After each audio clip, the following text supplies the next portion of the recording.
रानो चिड़िया को आज बहुत चिंता हो रही थी क्योंकि उसके बच्चे भूख से तड़प रहे थे। मम्मा, हमें बहुत जोरों की भूख लगी है। हमें कुछ खाने को दे दो, वरना हम भूख से मर जाएंगे। बच्चों, घर में जो दाना था वो तो सारा खत्म हो गया। आपके पापा दाना लाने गए हैं, थोड़ा सा सब्र कर लो। शिकार मिल गया शिकार। शिकार तो मेरी तरफ खुद चल के आ रहा है। मैं पत्तों में छुप जाता हूँ।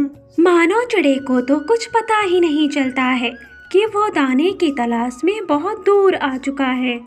अरे, मैं कहाँ आ गया? मुझे यहाँ से चलना चाहिए। फिर मानो चिड़ा जैसे ही जाने लगता है, चील आकर उसे दबोच लेता है और उसे मारकर खा जाता है। दूसरी तरफ रानो चिड़िया अपने बच्चों से कहती है, मेरे प्यारे बच्चों, आप लोग कहीं मत जाना, घर में ही रहना। मैं अभी आपके पापा को देख कर आती हूँ।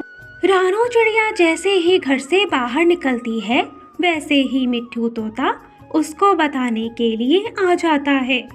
अरे मिट्ठू भैया, आप यहाँ, क्या बात है? रानो बहन, तुम्हारे पति मानव को वो जालिम चील मारकर खा गई। ये खबर सुनकर तो रानो चिड़िया फूट फूट कर रोने लगती है। चिड़िया बहन, अपने आप को संभालो। तुम्हारे ऊपर अब तुम्हारे दोनों बच्चों की जिम्मेदारी है।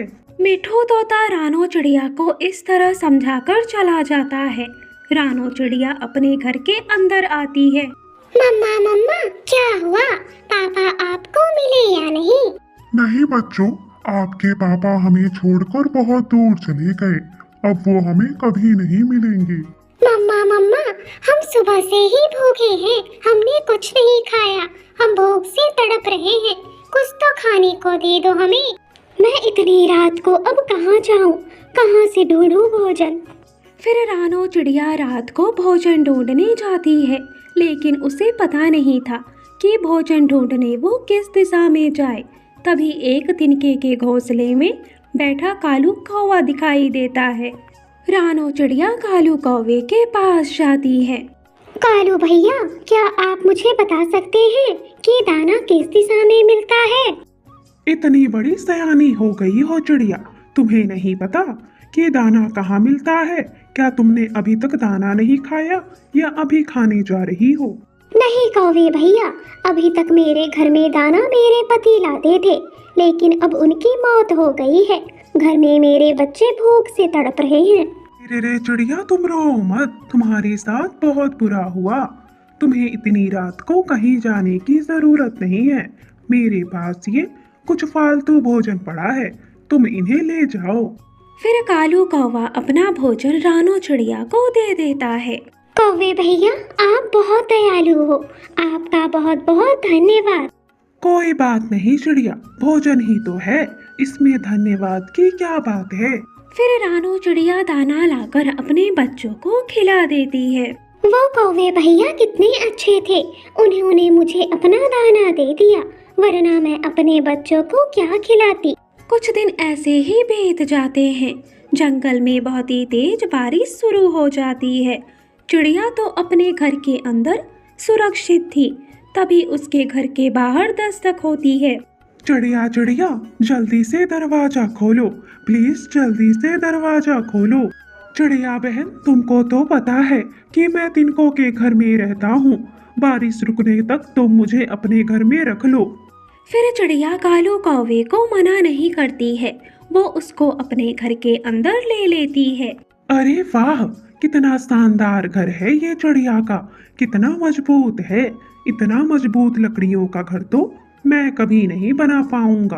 क्यों ना मैं इस चिड़िया का घर हड़प लूं, क्योंकि ये चिड़िया तो छोटी है। मैं ठहरा कौवा। फिर कालू कौवा चिड़िया और उसके बच्चों को घर से बाहर निकालने की योजना बनाने लगता है।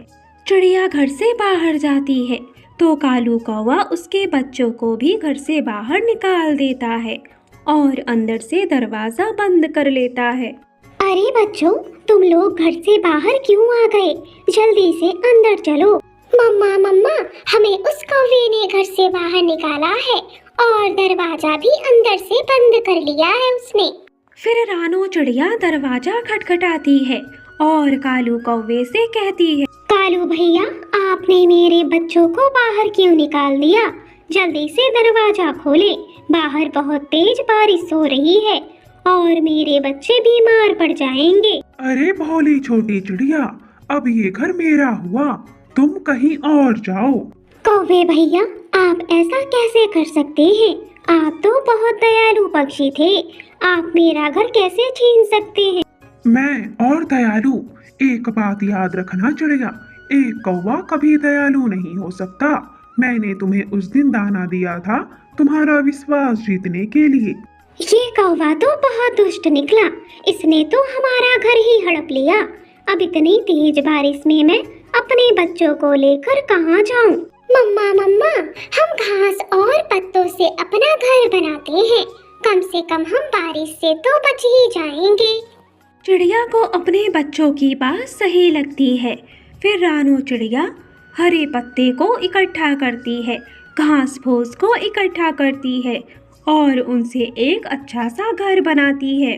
अरे वाह मम्मा, ये घर तो बहुत ही ज्यादा अच्छा है, इसमें तो बहुत मजा आएगा। हाँ मेरे प्यारे बच्चों, अब जल्दी से घर के अंदर चलो, वरना तुम लोग बीमार पड़ जाओगे तो परेशानी मुझे होगी। फिर रानो चिड़िया अपने बच्चों को लेकर पत्तों के घर में चली जाती है। अब वो लोग पत्तों के घर में बहुत ही ज़्यादा सुकून से थे, क्योंकि वो लोग अब भीग नहीं रहे थे। रानो चिड़िया ने कई दिन की मेहनत के बाद अपने सर्दियों के लिए घोंसला बना लिया था।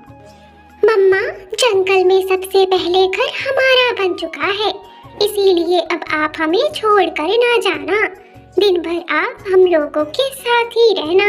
मेरे प्यारे बच्चों, मम्मा का काम कभी खत्म नहीं होता है, वो अपने बच्चों के लिए पूरी जिंदगी काम करती है। खैर, आप लोग ये बात नहीं समझोगे, जब आपके बच्चे होंगे तब समझ आएगा। इस तरह रानो चिड़िया अपने बच्चों को समझाकर चली जाती है। वो कबूतरी के पास जाती है। अरे लूसी बहन, चलिए जल्दी से भोजन लेने चलना है। आज तो बच्चों ने बातों में लगा लिया, नहीं तो आते वक्त रात हो जाएगी। अरे रानो चिड़िया, मिठू तोता बता रहा था कि पूर्व वाले जंगल में दाने पकने वाले हैं। फिर ऐसे बातें करते हुए रानो चिड़िया और लूसी कबूतरी जाती हैं। उठो गौरी उठो, सूरज सर पर चढ़ा हुआ है, लेकिन तुम अभी घोड़े बेचकर सो रही हो। ये मनहूस मुझे ठीक से सोने भी नहीं देता है, उठा के ही मानेगा। कालू, तुम मुझे मेरी नींद क्यों नहीं पूरी करने देते हो? थोड़ा और सोने दो मुझे। गौरी, जंगल के सारे पक्षी भोजन लेने के लिए चले गए, बस हम ही बाकी हैं। चलो अब भोजन लेने चलो।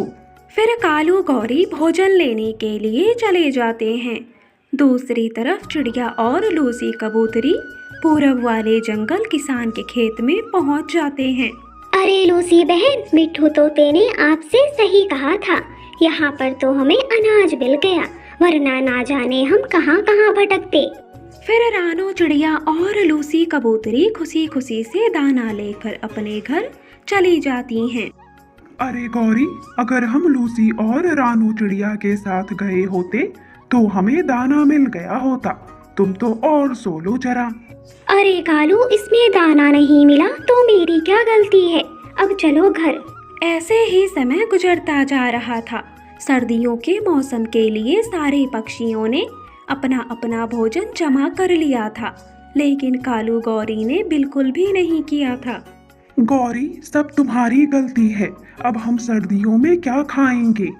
अरे कालू, अगर सारी गलती मेरी है तो तुम क्या कर रहे थे? तुम क्यों नहीं भोजन जमा कर पाए? गौरी, जो तुम रोज रोज भोजन खाती थी वो मेरा ही लाया हुआ भोजन होता था। तुम तो कुछ नहीं लेकर आती थी, तो भोजन कहाँ से जमा होगा? अरे कालू, अब अपनी बकवास बंद करो और ये सोचो कि सर्दियाँ बिना भोजन के हमारी कैसे कटेंगी। हाँ, सिर्फ तुम्हें भोजन ही चाहिए। तुम्हें इस घर की हालत दिखाई नहीं दे रही है, पूरा का पूरा खंडहर बन गया है। सर्दियों में तुम एक भी दिन नहीं रह पाओगी। शादी से पहले मेरी जिंदगी बहुत अच्छी थी। अच्छे से खाने को मिलता था, अच्छे से रहने को मिलता था। तुमसे शादी होने के बाद मेरी पूरी जिंदगी ही बर्बाद हो गई। अच्छा अच्छा कालू, अब ज्यादा भाषण मत दो, मुझे सोचने दो क्या करना है क्या नहीं। अरे कालू, मुझे जरा उस चिड़िया से मिला कर तो लाओ जो बहुत मेहनती चिड़िया है। फिर कालू गौरी को रानो चिड़िया के पास लेकर जाता है। रानो, गौरी को तुमसे मिलना था, इसीलिए तुम्हारे घर आए हैं। हाँ हाँ गौरी, बोलो क्या बात है। अरे कुछ नहीं रानो चिड़िया, बस घर में मेरा मन नहीं लग रहा था तो सोचा तुमसे मिलकर बातें कर लूं, शायद मेरा मन लग जाए। फिर रानो चिड़िया और गौरी को भी ढेर सारी बातें करती हैं। थोड़ी देर बाद वो दोनों अपने घर आ जाते हैं। कालू, वो चिड़िया तो बहुत सीधी है, उसे तो हम बहुत ही आसानी से बेवकूफ बना सकते हैं। कालू, ये लो खत और जाकर रानो चिड़िया को दे दो और उससे कह देना कि डाकिया देकर गया है। फिर कालू कौवा रानो चिड़िया को खत देने जाता है। रानो चिड़िया खत पढ़कर बहुत ही ज्यादा घबरा जाती है और अपने बच्चों को लेकर वहां से अपने माँ के जंगल के लिए निकल जाती है। रानो चिड़िया के जाते ही कालू गौरी चिड़िया के घर पर कब्जा कर लेते हैं। देखो कालू, अब तुम्हारी सारी चिंताएं मिट गई हैं, ना ही घर की चिंता है ना ही भोजन की। अब मुझसे तुम कोई शिकायत मत करना। अरे वाह गौरी वाह, तुम्हारा आइडिया तो बहुत अच्छा है। चिड़िया तो खुद ही घर से भाग गई। रानो चिड़िया जब अपने माँ के घर पहुँचती है तो अपनी माँ को वो स्वस्थ देखती है। फिर रानो चिड़िया अपनी माँ को सारी बात बताती है। अरे रानो बेटा, किसी ने तुम्हारे साथ मजाक किया होगा, मैं तो बिल्कुल स्वस्थ हूँ। अब आई हो तो कुछ दिन मेरे पास रुक ही जाओ। इस तरह रानो चिड़िया अपनी माँ के पास रुक जाती है। दूसरी तरफ कालू गौरी बहुत ही ऐसो आराम से चिड़िया के घर में रह रहे थे। ऐसे ही कुछ दिन बीत जाते हैं। चिड़िया अपने घर वापस आती है तो कालू गौरी को देखकर हैरान हो जाती है। अरे कालू गौरी, तुम दोनों मेरे घर में क्या कर रहे हो? अरे छोटी चिड़िया, हम अपने घर में नहीं रहेंगे तो कहाँ रहेंगे? ये घर हमारा है, तुम्हारा नहीं। ये घर मेरा है और तुम लोग मेरे घर में घुसे हो, चले जाओ यहाँ से तुम दोनों। फिर कालू गौरी चिड़िया को घर से बाहर निकाल देते हैं। चिड़िया उनकी सारी बदमाशी समझ जाती है। इन दुष्ट कौवों ने धोखा दिया है मुझे, अब मैं अपने बच्चों को लेकर कहाँ जाऊँ? फिर रानो चिड़िया अपने बच्चों को लेकर कबूतर के घर जाती है और बच्चों को छोड़ने की वहाँ बात करती है। कबूतर भैया, आप मेरे बच्चों को कुछ दिनों के लिए अपने पास रख लें। मुझे जंगल से सूखी लकड़ियाँ लाकर मजबूत घर बनाना है। नहीं रानो चिड़िया, तुम दूसरा घर नहीं बनाओगी। मैं चलता हूँ तुम्हारे साथ उन कौवों को सबक सिखाने। नहीं कबूतर भैया, अगर आप उनसे जबरदस्ती करेंगे तो वो लोग आपसे बदला लेंगे। मैं नहीं चाहती हूँ कि मेरी वजह से आपका नुकसान हो।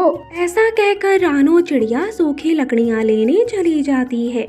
वो जी तोड़ मेहनत करती है। कुछ दिनों की मेहनत के बाद वो लकड़ियों का घर बना लेती है। अरे देखा ना कालू जी, चिड़िया कितनी मेहनती है, फटाक से उसने दूसरा घर बना लिया।